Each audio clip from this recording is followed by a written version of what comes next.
그리스 신화 속 트로이 전쟁을 승리로 이끈 영웅 아킬레우스. 불사신으로 불렸던 그가 가진 치명적인 약점, 바로 발 뒤꿈치였는데요. 그 후 발 뒤꿈치 근육을 그의 이름을 딴 아킬레스건이라 부릅니다. 발 뒤꿈치 뼈인 종골과 종아리 근육을 연결하는 가장 튼튼하고 센 힘줄이 바로 아킬레스건입니다. 실제로 아킬레스건에 염증이 생기면 심한 통증과 함께 보행에 어려움을 겪게 되는데요. 발을 걸을 때마다 아프죠. 걸을 때마다. 걸을 수가 없을 정도로. 일상생활에서 발을 땅에 디디거나 뛸 때 계속해서 사용하는 부위가 아킬레스건이기 때문에 이 부위에 문제가 생기면 보행 시 발 뒤꿈치 통증으로 일상생활에 불편을 겪게 됩니다. 이때 초기에 제대로 치료하지 않으면 만성적인 통증에 시달릴 수 있는 만큼 적극적인 치료가 필요하죠. 최근 이런 아킬레스건염으로 병원을 찾는 환자가 꾸준히 늘고 있습니다. 무리한 운동이나 불편한 신발 등으로 인해 아킬레스건이 반복적인 스트레스를 받게 되면 미세한 파열과 함께 염증이 생겨 붓고 통증이 생기게 되는데요. 걸을 때마다 느껴지는 통증으로 보행까지 힘들게 하는 족부 질환.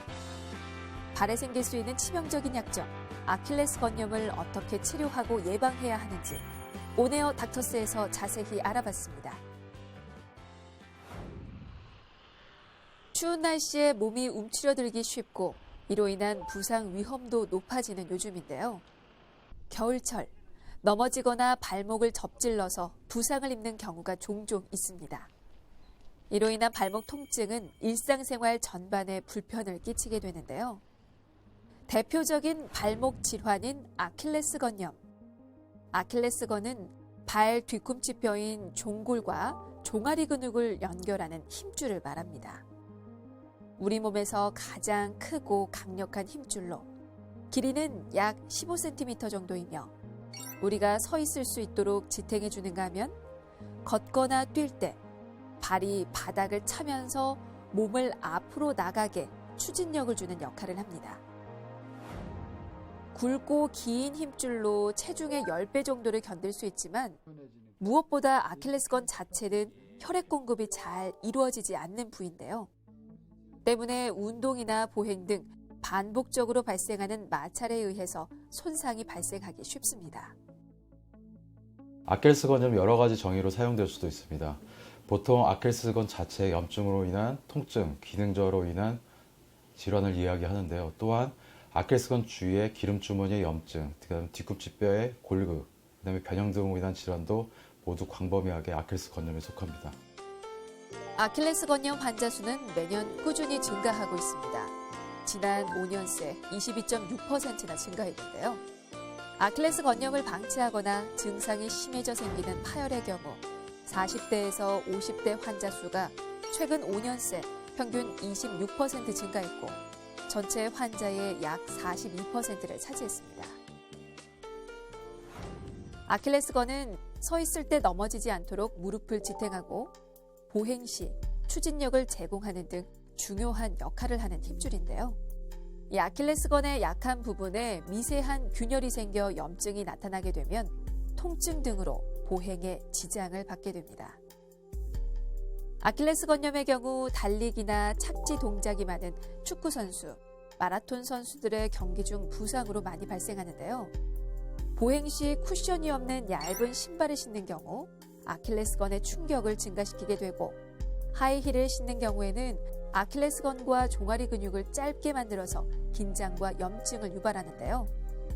아킬레스건의 체중 부하를 가중시키는 비만이나 나이가 들어 생기는 퇴행성 변화도 아킬레스건염의 원인이 될 수 있습니다. 염증이 생긴 아킬레스건은 탄력성을 잃게 됩니다. 그래서 보통 아침에 첫 발을 디딜 때나 오래 쉬었다가 첫 발을 들일 때 찢어지듯이 통증을 느끼게 되고 점차 걸어다니면서 부드러워진 증상을 초기에 느낄 수 있습니다. 하지만 만성화되면 걸어다니면서 계속 통증을 느낄 수 있고요. 그리고 또한 반대편 발목에 비해서 아킬레스건 부위가 부어있는 듯한 증상을 느낄 수 있고 발목을 움직일 때 뚝뚝거리는 소리를 느낄 수도 있습니다. 아킬레스 건염의 경우 아침에 활동할 때 발 뒤꿈치 통증과 함께 뻑뻑한 증상을 느끼게 되고요. 많이 걸은 다음 날에 뒤꿈치 통증이 심해지는가 하면 특히 오르막길 보행 시 발 뒤꿈치 통증을 느끼게 됩니다.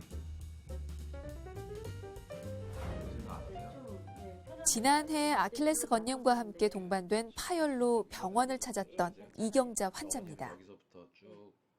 올라가다가 삐걱해서 넘어져가지고 이게 너덜너덜하게 끊어졌거든요. 1년 전에. 그리고 계속 병원 지금 치료받고 다니고 하는데 좀 많이 좋아져가지고요. 요즘은 막 그냥 뛰다닐 정도로 좋아요. 통증이 좀 있었죠. 통증이 있어가지고 계속 병원 그냥 치료만 받고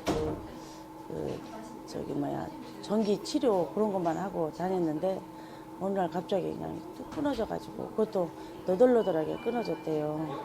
그래서 병원에 입원해가지고 여기 지금도 핀이 들어가 있거든요. 핀이 들어가 있었는데도 안 빼고 그냥 계속 생활해야 된다고 하더라고요. 오랫동안 알아온 아킬레스 건염이 결국 파열돼서 수술 치료를 하게 됐는데요. 쭉 하얀색 보이시죠? 이게 중간 중심 부위가 딱 터져서 끊어져 올라가신 거예요. 그래서 이거 더 악화될 수 있기 때문에 이렇게 스트레칭 운동이랑 적절한 휴식이랑 잘 해주셔야지 이거 오래 잘 쓰실 수 있어요. 안 아프게 잘. 성공적인 수술과 재활을 통해 일상생활에 불편함 없이 지냈던 환자.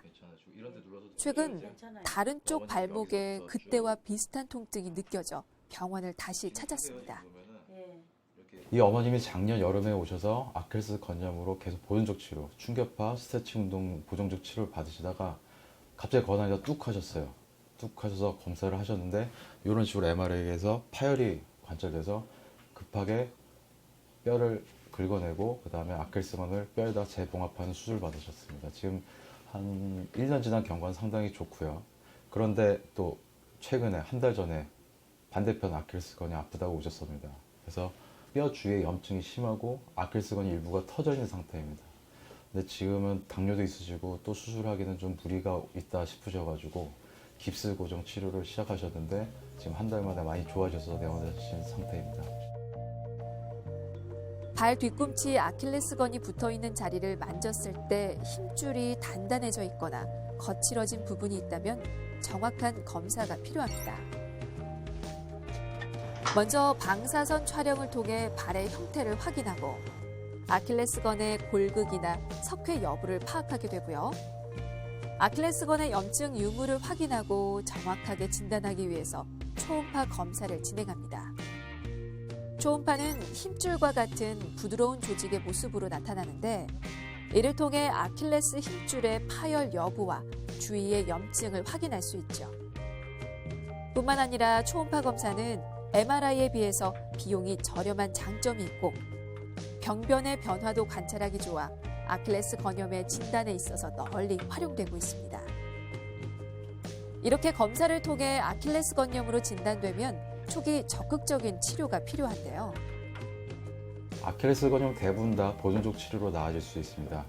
하지만 아킬레스건은 걸어다니면서 심지어 서 있을 때조차도 계속 기능을 하는 힘줄이기 때문에 치료 시기가 많이 길어지게 되고 합병증도 생길 수 있습니다. 보통 1, 2주 정도의 초기의 시기에는 적절한 휴식, 그다음에 스트레칭, 약물 치료 등으로 효과를 볼 수 있지만 그 시기가 길어지고 만성화가 되게 되면 이 치료, 기본적인 치료에도 잘 듣지 않게 됩니다. 그런 경우에는 보조기, 석고고정, 체충격파 치료를 해볼 수 있습니다. 제 생각에는 아킬레스건 자체는 혈액순환이 많이 떨어지는 부위이기 때문에 주사 치료는 권유하지 않습니다. 환자분들한테는. 아킬레스 건염은 초기 정도가 심하지 않다면 물리치료와 재활치료 등 비수술적인 치료만으로 충분히 호전될 수 있습니다. 통증을 줄이고 손상된 발목 근육을 회복하도록 돕는 체외 충격파 치료.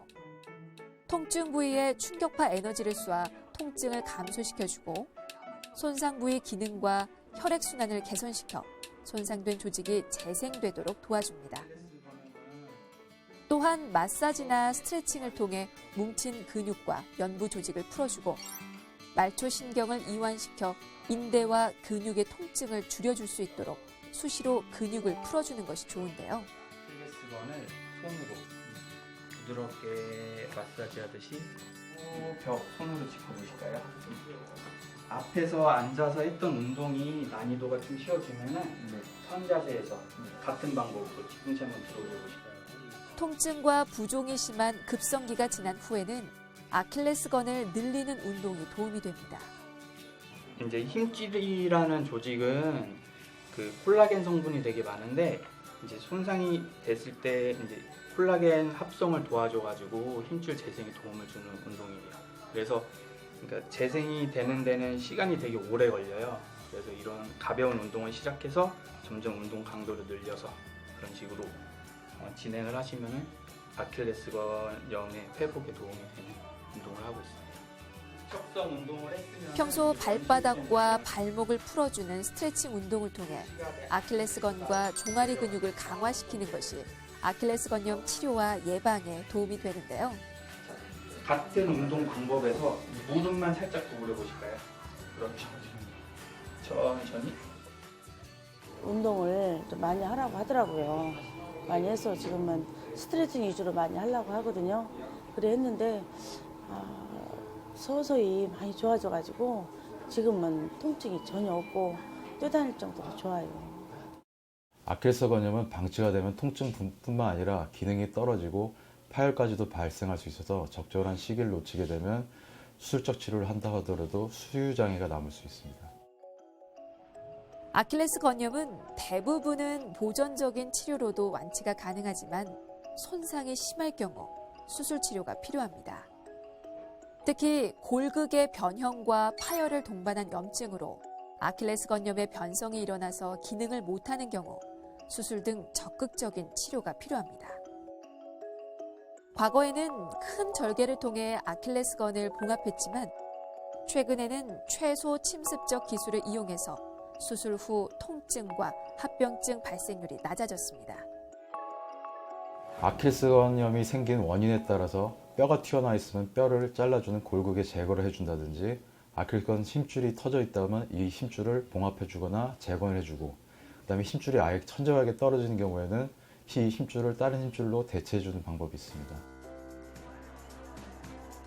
아킬레스건염은 치료 후에도 재발 가능성이 높은 질환인 만큼 평소 예방하고 관리하려는 노력이 필요합니다. 먼저 아킬레스건에 무리가 가지 않도록 평소 적정 체중을 유지하고요. 과도한 운동은 발꿈치 통증을 유발하기 때문에 발과 발목에 무리가 가지 않도록 반복적인 동작과 운동은 피하는 것이 좋고요.